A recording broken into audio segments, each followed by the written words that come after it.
Alors, aventurier du temps et des émotions, prêt? Imaginez vivre une aventure épique, sauver le monde. Et 50 ans plus tard, alors que vos amis sont déjà en fin de vie, vous avez à peine remarqué le temps passé. Eh bien, c'est la réalité d'une elfe presque immortelle. Et aujourd'hui, nous allons voir comment elle gère cela. Mais avant de continuer, notre petit rappel habituel.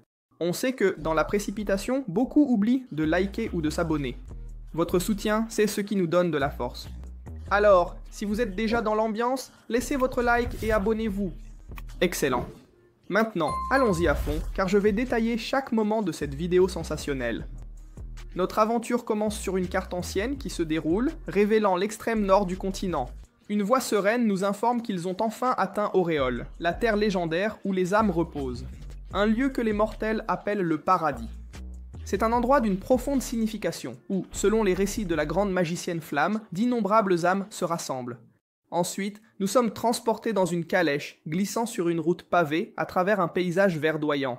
Là se trouve Frieren, notre protagoniste elfe aux cheveux argentés, absorbé dans un livre, presque indifférente à la conversation.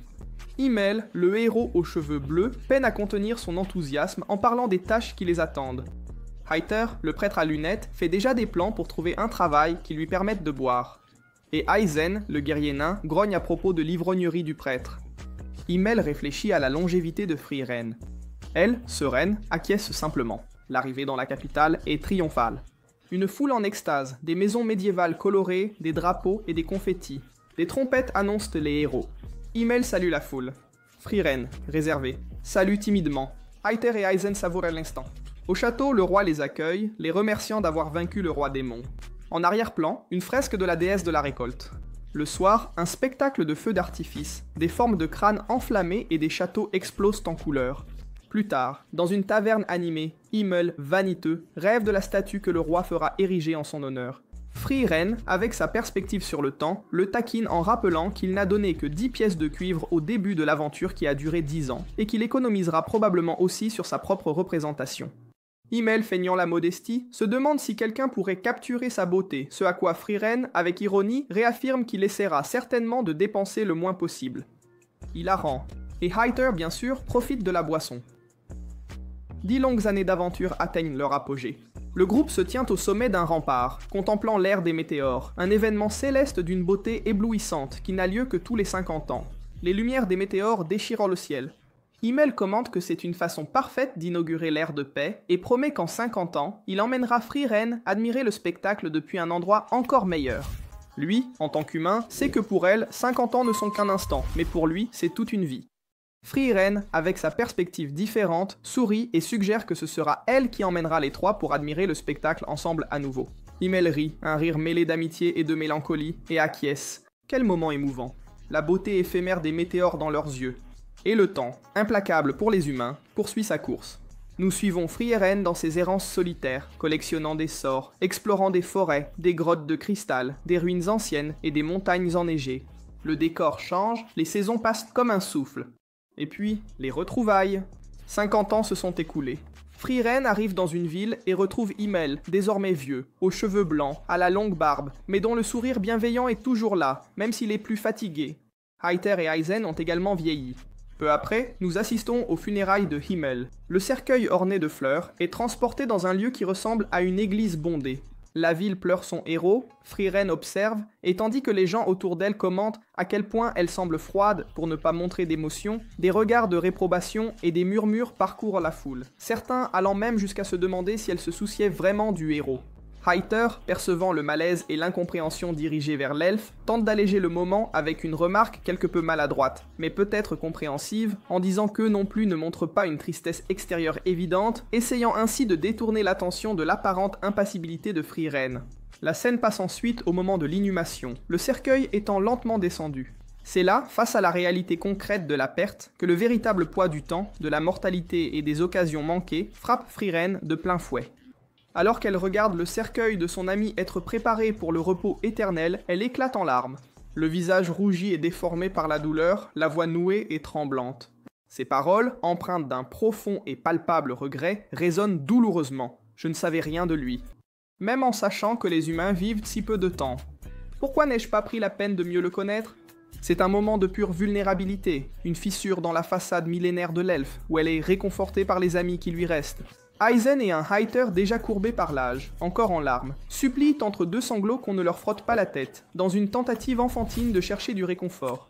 Quelle scène puissante! La douleur de la perte est enfin comprise et ressentie dans toute son intensité, affichée sur le visage d'une elfe qui a vécu des millénaires, mais qui, seulement maintenant, face à la finitude de Himmel, comprend véritablement la valeur et l'éphémérité d'une décennie passée aux côtés de celui qu'elle aimait, et à quel point elle s'est en réalité peu autorisée à connaître celui qui a tant compté pour elle. 20 autres années s'écoulent. Frieren rend visite à Hayter, désormais un évêque grisonnant, visiblement plus âgé et affaibli. Ses mouvements sont lents, il se repose près de la cheminée qui crépite doucement, réchauffant la pièce. Il a une demande importante, peut-être la dernière qu'il lui adressera, que Frieren déchiffre un ancien grimoire mystérieux, un tome couvert de poussière et d'histoire, attribué au légendaire sage Eivin. La légende raconte que ce livre contient des sorts de résurrection, et même d'immortalité. D'une voix faible, marquée par l'âge et la maladie, il confie son désir d'avoir plus de temps, un espoir fragile que Frieren, avec son scepticisme elfique forgé par des siècles d'observation de la nature et de la magie, aborde avec une prudence compréhensible. Et c'est dans ce moment de vulnérabilité et d'adieu imminent que nous faisons la connaissance de Fern, une petite fille aux cheveux violets éclatants et au regard empreint d'une maturité précoce. Orpheline de guerre, Fern a été recueillie et choyée par Hayter, qui l'a traitée avec la bonté d'un père envers sa propre fille. Dans un dernier souffle d'espoir, et avec un regard suppliant, il demande à Frieren de la prendre comme apprentie, de la guider sur le chemin de la magie. Au début, Frieren, avec sa franchise directe et parfois un peu froide, refuse, arguant qu'une enfant sur sa route de collecte de magie ne ferait que la ralentir. Mais Hayter, avec la sagesse et la persévérance de celui qui sait que ses jours sont comptés, adresse un dernier appel à sa vieille amie elfe, pendant qu'elle se consacre à la tâche complexe de déchiffrer l'énigmatique grimoire, qu'elle consacre aussi une partie de son immense savoir à enseigner les voies de la magie à la petite Fern, offrant ainsi à la fillette un avenir et un but. Et c'est avec cette promesse en suspens, et l'image de Frieren réfléchissant à la demande de son ami mourant que nous concluons pour aujourd'hui. Quelle aventure émotionnelle, n'est-ce pas? Si cette histoire sur le temps, l'amitié et la quête de compréhension t'a déjà touché, n'oublie pas de laisser un petit like et de t'abonner à la chaîne pour ne pas manquer les prochains chapitres de cette saga. Et bien sûr, j'ai vraiment envie de savoir ce que vous avez pensé de la réaction de Frieren à la mort de Himmel et de cette nouvelle demande de Hayter. Laissez vos théories et ressentis dans les commentaires. Nous adorons échanger des idées avec vous, notre communauté. Nous tenons à exprimer notre profonde gratitude à chacun d'entre vous pour votre présence, votre soutien et votre enthousiasme tout au long de cette aventure. Votre participation et votre énergie positive ont rendu cette expérience inoubliable et précieuse pour nous tous. Nous espérons que vous avez apprécié chaque moment autant que nous, et que ces souvenirs resteront gravés dans vos esprits. Nous sommes impatients de vous retrouver très bientôt pour partager ensemble une nouvelle aventure passionnante ici, pleine de découvertes, de rires et de moments forts. Encore une fois, merci du fond du cœur à tous, et à très bientôt pour continuer cette belle histoire ensemble.